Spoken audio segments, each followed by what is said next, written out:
Gary Glitter is back on the rock and roll circuit in Britain. As Debbie Byrne reports from London, the Liberace of rock and roll just refuses to lose his glitter.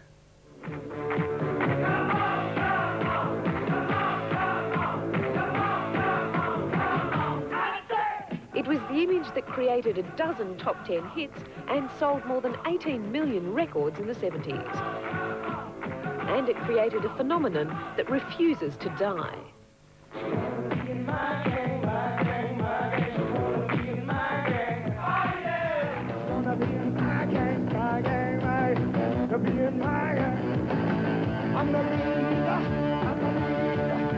He may be looking fatter and sounding flatter, but he's still the leader. His fans are the gang, and every year, by popular demand, he treats them to a gang show. Gary's just so... he's got everything about him. He's fab. He's brilliant. He's my hero. And we just love him. We worship the ground he walks on. Well, I'd like to think that they think my voice is great and that I actually look young and sexy and all those things. But, you know, I have to wise up. I think it's because they know that they're just going to have a good time, basically. I mean, there's, you know, rock and roll is fun, and that's what we do. Well, music lovers, when you've made as many comebacks as Gary Glitter... Gary could never be accused of taking himself or his music too seriously. It's the taste people hunger for.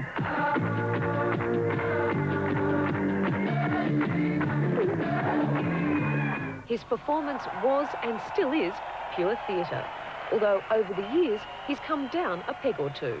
You know, I have platform shoes. I mean, I'm on platform 1 now, as you can see. These are just platform 1, motorbike boots. But I went up to platform 5 and 6, you know, at one point. And I wore those because I've got short legs, you know, so I wanted to have long legs, so what's wrong with that? And so they looked hilarious.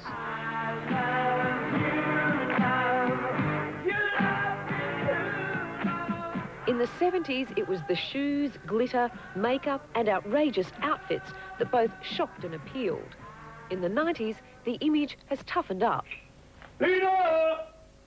The minute you change a costume and you put something on, it really changes your whole attitude. Suddenly I'm Gary Glitter, I'm the leader of the gang.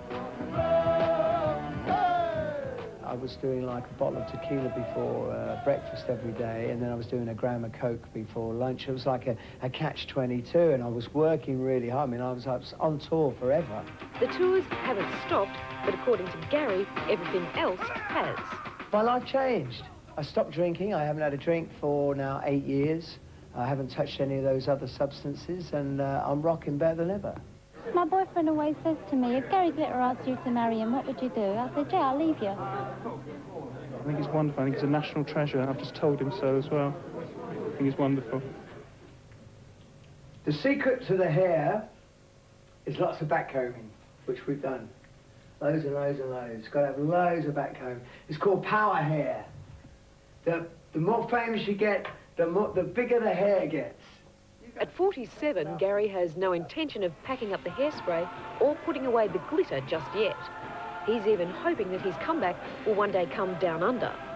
Those of you who are in the gang, I know there's a lot of you in Australia. If you just sit there now, right, okay, and start rehearsing a little bit for when I come there next time, okay? Just get ready. Okay, all right, here we go. Come on, come on, come on, come on, come on, come on, come on. I say! I do that every day, a little bit. The voice starts loosening up, so by the time I get to Australia, we'll be cool.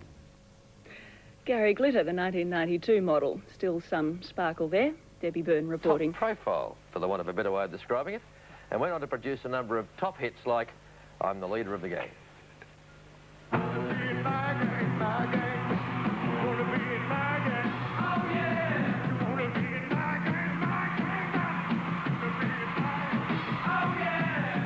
There he goes.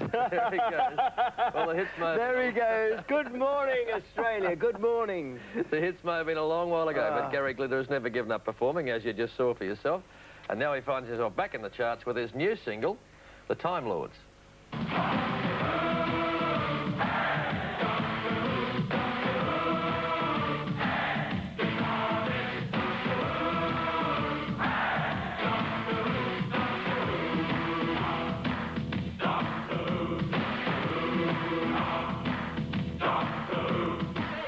Yeah. That's a comeback. Let me tell you, George, how that came about, because the Time Lords are, first of all, Ford Time Lord is a car. And I first heard this record on the radio, because you're right, it is my record, but right. it's a song that Time Lord Leander, who co-wrote Rock and Roll with me, yep. and now I've become a Time Lord, you see. Right. And the Doctor Who theme, which was written by Ron Grainer.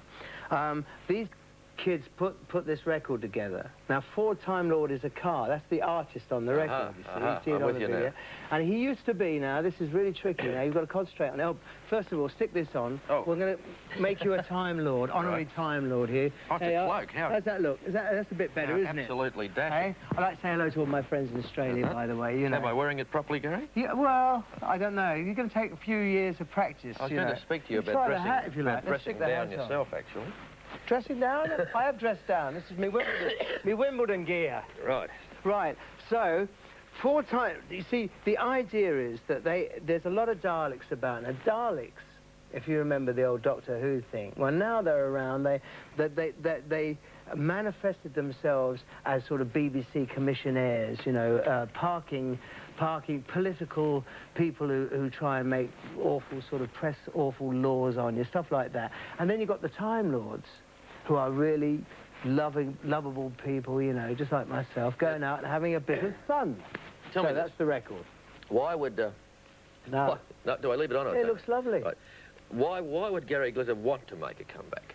I mean, do you need the money or do you need the fame? Oh, you yes, had both. I need the money, and I need the fame.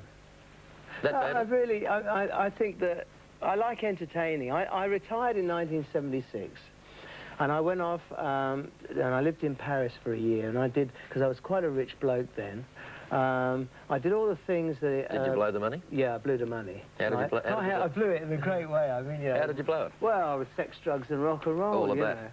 know. But really blew it, badly. I really blew it, yeah. I went to, and I was living in Paris for a year, and I did all the things that, you know, a 20-year-old kid would do, except that I was more like 32, 33 years of age, or 34, something like that. A big kid. Anyway, right. Then I went off, and I went to Thailand, and I went to Tahiti, and then I got a bit bored, and I went to New Zealand, of all places, right? It's very easy to be bored in New Zealand. And I had a great time. You see, they never stop, the Aussies. And I went to New Zealand, and I did the Rocky Horror Show, and then some friends of mine said to me, you've been to Australia now 22 times. All you've ever seen is, you know, the Festival Hall in Melbourne. You've played at all the places, right? Yes. It's about time you saw something of Australia. And I said, what a good idea.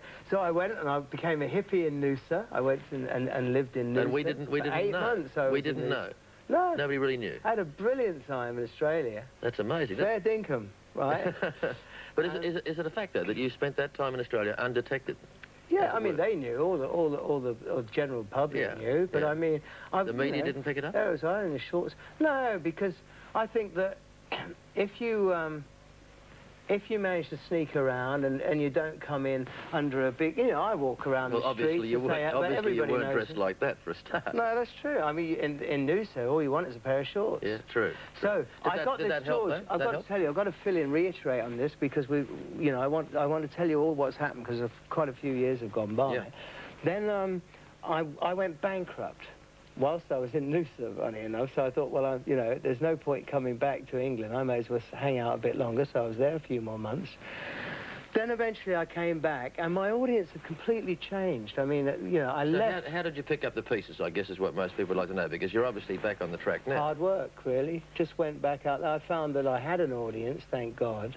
They were all in the universities, and I really started all over again. So your audience now, are they the same people, older? Or are you capturing the young kids? Oh, a lot of young ones. A lot of young ones. They now call me the Glam Daddy. I can't imagine why. Nor can I.